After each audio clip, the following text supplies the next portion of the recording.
welcome to the latest episode of Celebrating Entrepreneurs that is brought to you in conjunction with Haatch Ventures. So why are we celebrating entrepreneurs? Well, because those men and women are the people that create the jobs, bring the new ideas, and hopefully over time help regenerate our economy, which again, for anybody who saw our opening episode, I think is a key part of what we're doing. So I'm glad to be joined again by Fred Soneya, one of the partners at Haatch Ventures. Good to see you again, Fred. Morning, Lawrence. And just for people who haven't seen our first episode, and I can't believe there's anybody out there, but just kind of remind us, what's the importance of celebrating entrepreneurship for Haatch Ventures? I think for us, when we look back at 2020 and the pandemic, entrepreneurs are really the people that shined through, that created businesses, that expanded businesses, that put money back into the economy, that employed people. So what we've spoken about in our first few episodes is very much around the impact entrepreneurs have had on the UK economy, both within our portfolio and at a broader level across the UK, and really about celebrating that because they're not celebrated enough. So we're really pleased to be joined today by George from Aerocloud, one of our latest portfolio businesses. And that's a nice segue into George Richardson. As you say, he's from a business called Aerocloud. George, welcome. Thank you. Thanks for having me. Now, I know sort of 2020 has been a really busy year, and you're looking sort of forward to 2021 as well. For people who are not familiar with Aerocloud, I guess they might make an educated guess, putting the aero and the cloud together, but just explain, what does the business do? And just tell us a little bit of the background as to how you got where you are today. Yeah, absolutely. So I'm currently 1/8 of Aerocloud. I'm the chief exec here and co-founder. We founded the business in January 2017. And in technical terms, what we do is we do gate optimization, passenger prediction, and data consolidation for the aviation industry.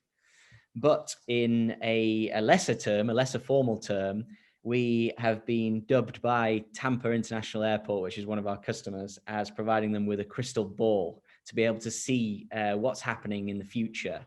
And effectively what our platform is doing is it's showing the knock-on effects in real time of delays, diverts, cancellations, and what effect that has in the airport in real time, and then pushing that information out in real time to various stakeholders within the airport, from janitorial right the way through to senior management. So it's a platform that we've built on to provide some very technical tools to allow them to make data-driven decisions. So if I'm a passenger, at Tampa Airport, and goodness me, I've not been there for donkey's years. I'm sure it's a lot bigger than the last time I went. But the kind of the benefit of using a system like that for the people operating it is that, in a way, if there is a delay for some reason, they using Aerocloud can help me not feel like things are kind of almost kind of being delayed without anybody telling me or knowing what's going on. Yeah, it was an interesting industry, actually, specific to the US, where our current focus is that most, and I mean most as in literally every bar one airport is owned by federal governments, whether that be local, state, or the White House. And essentially, the only metric in which they monitor their success is in passenger experience. So a platform like ours is incredibly valuable to them. To see within 97% accuracy when these peaks, troughs are going to occur, to plan better for things like janitorial or concessionaires, et cetera, but also for revenue. So they're knowing how to better serve their passenger, which gets them spending more, which if they invest in the Aerocloud platform, hopefully they'll see sort of an immediate return. Now, it's fascinating. Your business is based in Cheshire, and you've just, you sort of talked about the kind of US sort of travel market. Kind of how does the business and how do the sort of 7-8 of you get from Cheshire to sort of Tampa? Well, it hasn't been 7 or 8 for that long, I may add. I've met my business partner. He invested in one of my first companies, and that's how we met. He had sold a business in the space, and Ian had been very, very successful in creating a traditional aviation operations product. And he successfully sold that business, and he had the golden handcuffs on for about 5 years, and he did other things. And in that 5 years, I was traveling a lot with my prior career, which I can come on to in a minute. And we started to exchange ideas about how airports could be better, and started to attend conferences in conjunction with what he could and couldn't do. And then when the golden handcuffs came off, we did exactly the lean startup. We went to various conference after conference, and we slogged hard to try and find a trial customer. And the mission was very simple. It was to find someone that was a director at an airport that had a problem that we could solve with technology. So within 2 or 3 weeks, we're out in Florida, and our last meeting of the day, we come across a very small airport, ECP, Parker McClellan, and he's now a big friend of the business and long-term customer. And he sat us down in a boardroom for like a day and a half in his airport, and he just outlined exactly what pains small airports encounter and what he perceived that technology could solve. So we had a fantastic dinner that first night, and you just get this feeling sometimes in your tummy when you just know that you're onto something. And I think he sort of said at the end of it, he said, "If you can build that, I'll pay you for it." So we're like, "Oh, great." So we flew home on the Thomas Cook flight, when it was Thomas Cook, back to Manchester, and we set to work. And we had all the paperwork all over my dad's boardroom at the time. And we locked ourselves there for a couple of weeks, and we put this sort of validation requirement together. And we went back to him. He said yes. I arranged a price with him. And then Ian locked himself in the room for 6 months, developed out the code, and we launched the Intelligent Airport Management, which is our core and feature product, and it's called the IAM. And in January of 19, we rebranded as Aerocloud. We created the business formally, registered it in the US, and we took a big check off him, and we've not looked back since. Wow, what a story! Now you sort of said, as you previously, you'd been involved in other businesses. I mean, do you consider yourself to be I don't really like the expression serial entrepreneur, but do you consider yourself to be an entrepreneur, or do you consider yourself to be somebody with your colleagues kind of running this business, trying to make that a success? How do you look at it? Yeah, I do actually, and the more that I view content, we've had, especially in the North, I'm very passionate about Northern entrepreneurialism, if you like, and the successes that we've had. And by the North, I kind of mean just outside of London. But obviously we've got Gymshark, we've got UK Fast, we've got all these great companies up here. And yes, I would relate to the term entrepreneur. I wouldn't like to call myself one because I think it's overused, but I was that typical kid selling everything and everything, ducking and diving for many, many years until I sort of had to become refined. And I do struggle actually now in my later years not to get involved with something on the side. I'm always that person that's trolling eBay and all that. I just got it in me. And that really came from my upbringing. My parents both sort of never worked a traditional job, if you like. My mum had a chain of hair salons, and she was the first UK shop for United Colours of Benetton in the Northwest. My dad's a very successful entrepreneur in the world of commercial property. He bought QuickSave out of receivership with Lehman Brothers, unfortunately, just prior to the financial demise of 2008, 2009. But we've always had a family work, and our family has been completely intertwined. My brother's now at on his journey at Mountside Ventures in London. And yeah, it's all we've ever done and all I've ever known, really. And without exaggerating it, it's really all that I enjoy. Even in my personal relationships, my girlfriend, we sort of have conversations about where the business sits and where my personal life sits, and I'm incredibly committed to what I'm doing at that time. And Aerocloud now, and I've been in this space for about 7 years, and absolutely fell in love with the fact that airports are incredibly interesting places.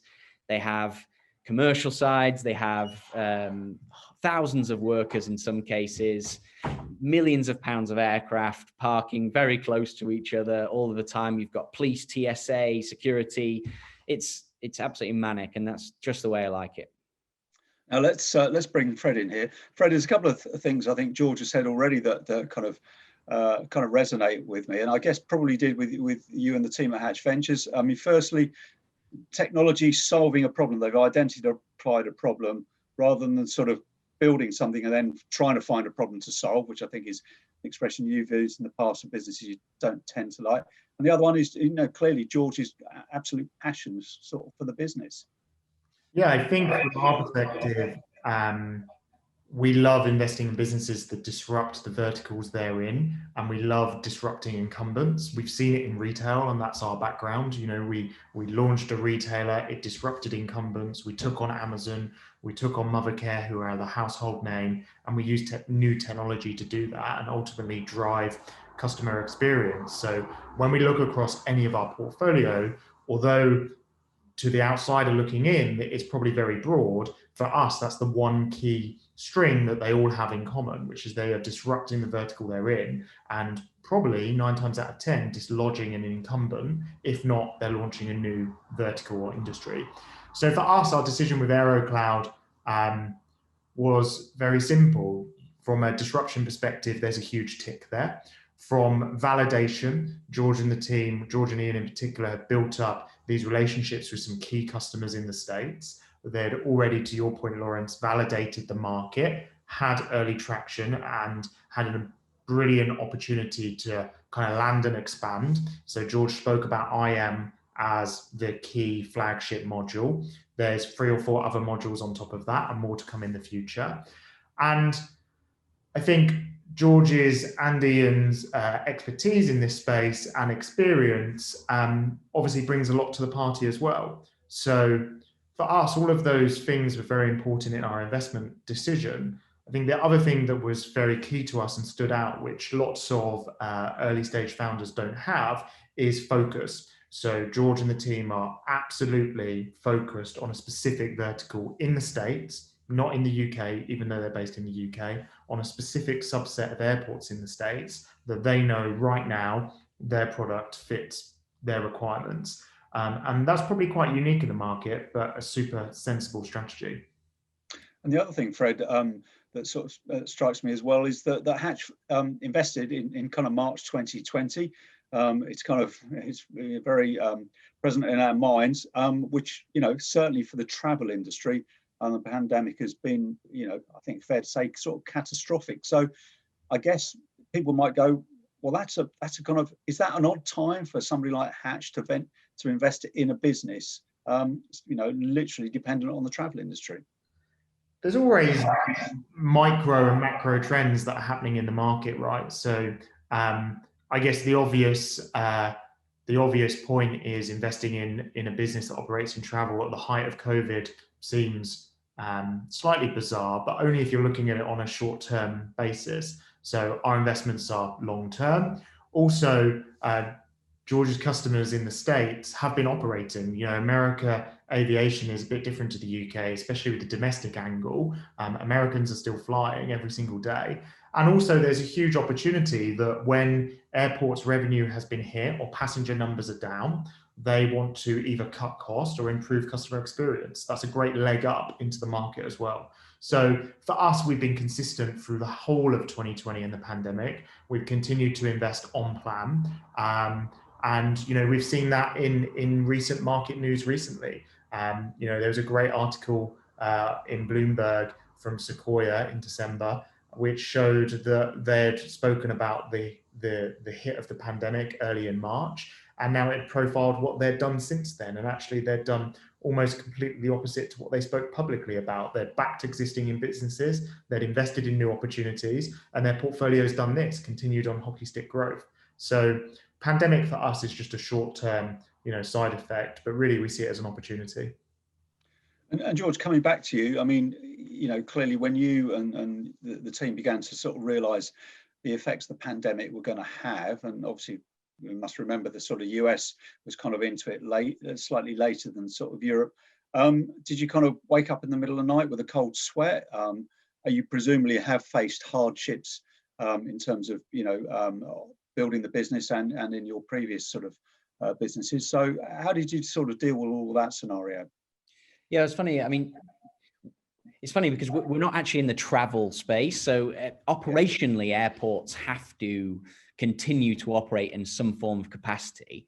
A large portion of what we do is cargo, GA, private flight. I mean, for example, we have a client in Sarasota, and wealthy Europeans were still traveling when they could do between their holiday homes in Sarasota. For some reason, Germans have loads of holiday homes in Sarasota. I don't know why, but that's international traffic. They were inundated. They've never done so many GA fees in prior years. Tampa International had its best ever October because of pent-up travel. Like Fred said, business travel and domestic travel is so different. The makeup of those two habits are so different to European travel. And yes, we see pictures of Manchester Airport at the moment with planes parked, which no one wants to see in our business. But operationally, the airport staff are still there carrying out inspections, processing passengers that need to fly. Operations staff are still parking aircraft in the most optimized way. All of these sorts of things were music to my ears. So opposed to waking up in a cold sweat, we were absolutely mad for it. We were buzzing, and we had a very busy month or couple of months, raising the money. And raising money, I believe, to the majority is incredibly difficult. And I speak to other founders and other entrepreneurs that struggle massively, and it's a lengthy process and they lose loads of sleep. For us, it was, and I mean this in the nicest way rather than incredibly big-headed in which it sounds, it was very easy for us. We had a great introduction into Haatch. We had a great introduction into our other investors, and we had a very open, non-negotiation conversation, which was very honest. And basically the proposition was the timing is now, and we need the money now. And we're desperate to scale this up. And that's exactly what we have done. So it's been the best time in my career and the best time in my business partner's career, for sure. Me and Ian have loved it. We've never worked so hard, I don't think. And what, other than the sort of capital, what has Haatch brought to you so far, and what do you think they can bring to you sort of going forward as the business expands? Yeah, it's funny. I mean, started to have these conversations now after working with our investor board for sort of 3 or 4 months now. The first thing I must mention is me and Fred, we had an investor drop on the signing day. So the first sort of big thing for me, apart from what I'll come on to, which is the fact that I really like the people at Haatch and I like my other investors. I think it's very important to like who you work with. But I called Fred and I said, listen, I've got this problem. Totally understand if it causes you a massive issue. I'm doing absolutely everything I can to sort it out. And he said, hold that thought. Don't tell anybody we've spoken. I'll give you a buzz back in an hour. And this problem was a considerable problem. This was a 250 grand hole in my round. And I'd worked very, very hard to put it all together. And fundraising is a full-time job for a lot of people, despite if they have it easy or hard.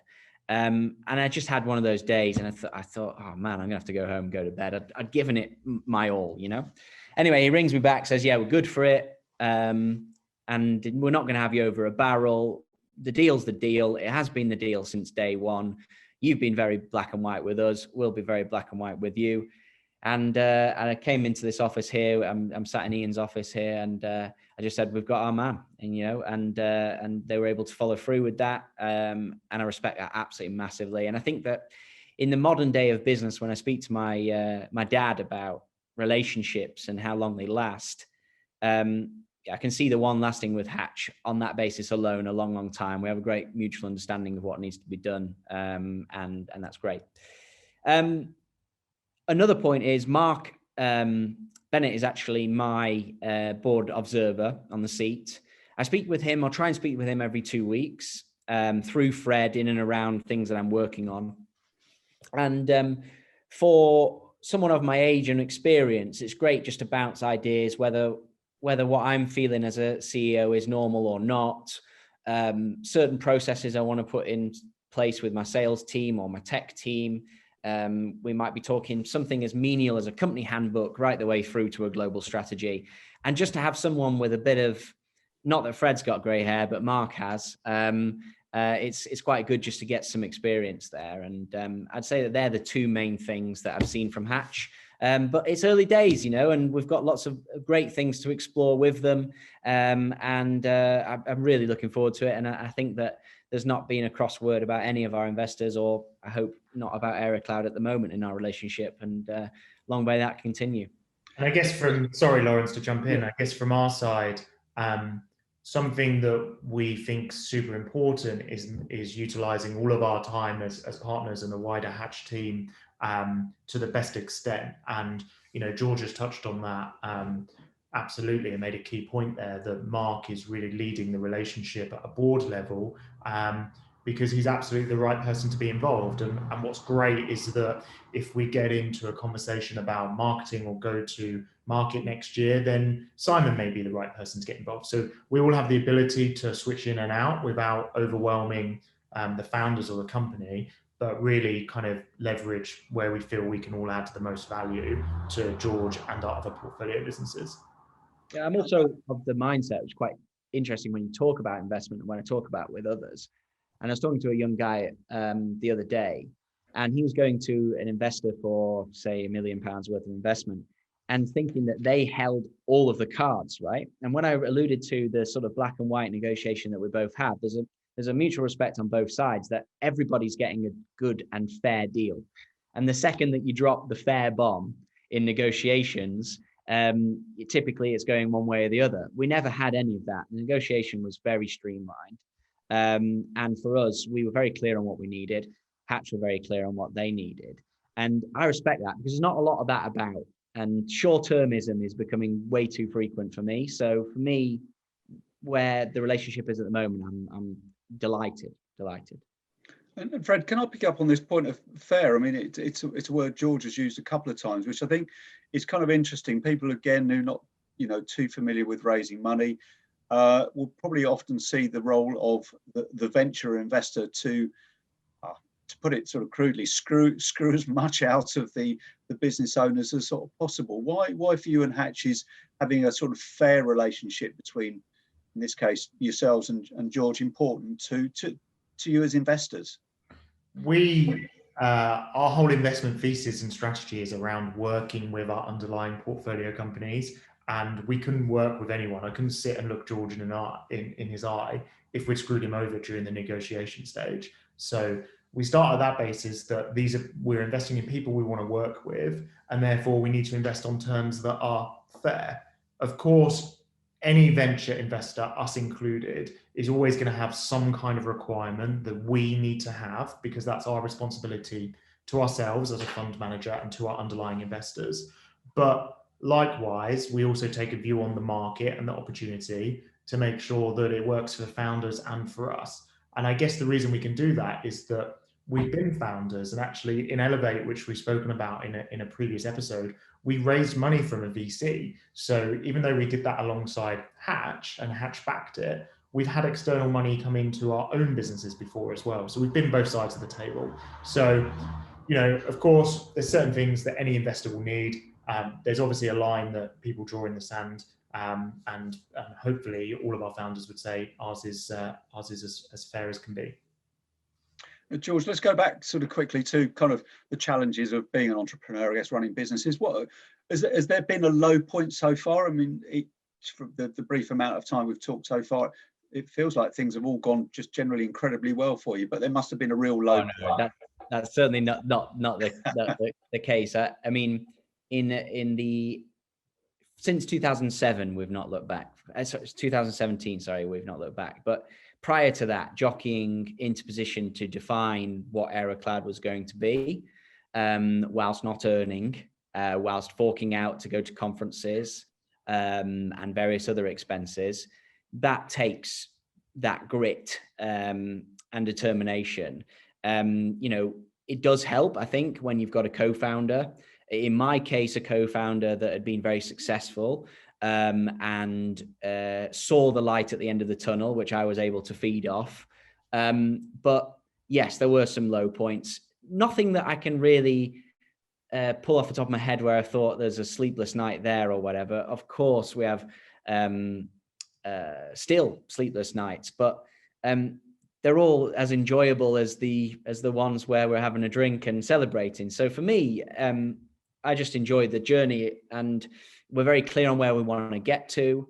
The strategy is as clear as it can be in a starting environment or startup environment. And I suppose that's where I take the comfort. And I don't think I recall many dark days. I try and, even if I've had them, maybe just write them out of my brain. And in terms of, is there an entrepreneur or group of entrepreneurs that you feel inspired by, kind of look to what this person says? I mean, you speak very warmly of your parents, who are clearly both successful entrepreneurs in their own right. Are they your heroes and heroines, as it were, or is there somebody kind of more well-known? Yeah, I think that, I'm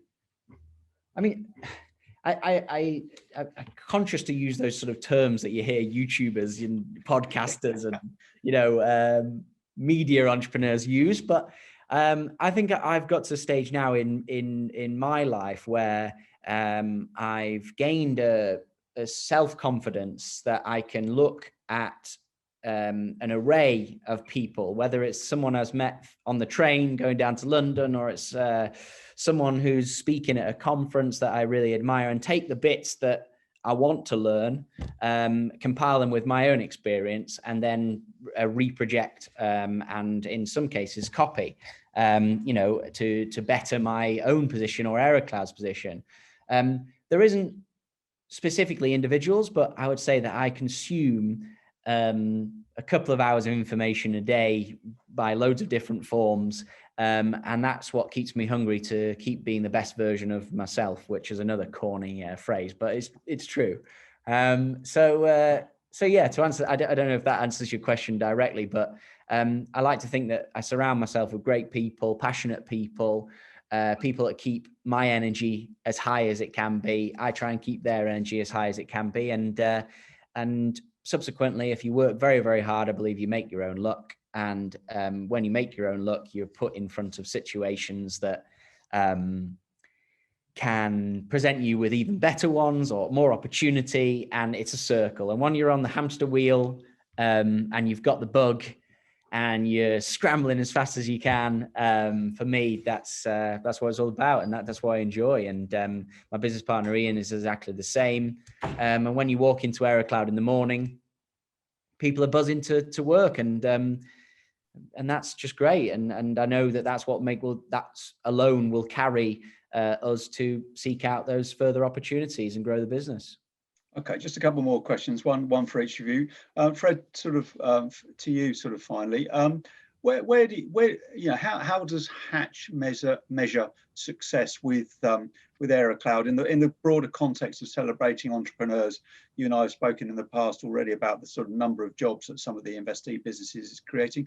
Is that another measure with Aerocloud, and is the measure going to be, Fred, the sort of the return on the initial investment? I guess the ultimate measure of success for any investor is the outcome at the end of the journey. I think the bit that doesn't get, which is an exit, right? The bit that probably doesn't get spoken about very often is the steps to that and the success along the way. So that may be closing the first round, those phone calls at the last minute. That may be hiring the first 10 people. That may be landing the first international airport. So I think over the next few years, there'd be, a huge number of wins along the way that we should all make the effort to celebrate and talk about, or at least acknowledge. And then, yeah, of course, for any investor or any entrepreneur who's building a business to either float or exit and not a lifestyle business, the goal and the ultimate measure of success is always going to be that end result. But there's a lot along the way that we'll all celebrate together, I'm sure. Hopefully in sunny Florida as well.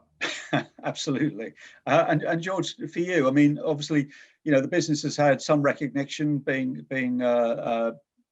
named in the Tech Nation Rising Stars, which is good for youngish technology businesses, which clearly Aerocloud still is after only sort of 3-4 years. So that's good. That's a sign of recognition. But for you, what would be a sort of, how would you measure success? Is it going to be on the number of jobs? Is it going to be amount of money? How are you going to look at this? So, well, Fred talks about those sort of lower wins, if you like, that don't necessarily get the credit they deserve. But at Tampa International, we've dislodged one of our main competitors. A legacy solution turns over a couple of $1 billion more a year from the aviation sector. For us to dislodge that as a player that's effectively 3 years old is, in my opinion, really, really great. We use that momentum to dislodge another one at John Wayne in California, which is another sort of 20 packs plus 20 million packs plus airport. So for me, the ultimate success would look like a permanent dislodging of probably 3 of the legacy providers. And I closed out a meeting, the first board meeting, with saying that, you know, we aggressively wanted to see them diminish and demise, which obviously you could be construed as being very mean, because obviously there's lots of jobs and all that sort of thing at risk. But the party's at Aerocloud, and long may it continue. So that's what we're trying to do.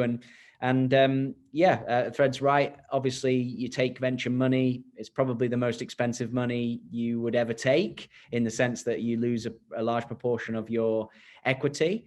But what you get is you get the minds of people that have scaled a business before. Now, my co-founder had scaled and sold, but he'd done it, you know, in a way that wasn't as fast. And he built a more of organic business. For us, we want to put a rocket up Aerocloud and get it going. And Haatch, alongside our other investors, are the right people to do that. And that's what success would look like, is a rocket ship that we're all able to board and dislodge those competition. Fantastic, George. Really enjoyed talking to you. Thank you very much. And as Fred quite rightly says, next time I'm at Tampa Airport, which I suspect will only be a couple of years away, rather. I'll be standing in a queue thinking of you guys. So really enjoyed it, and good luck for the future. Appreciate your time. Thanks, guys.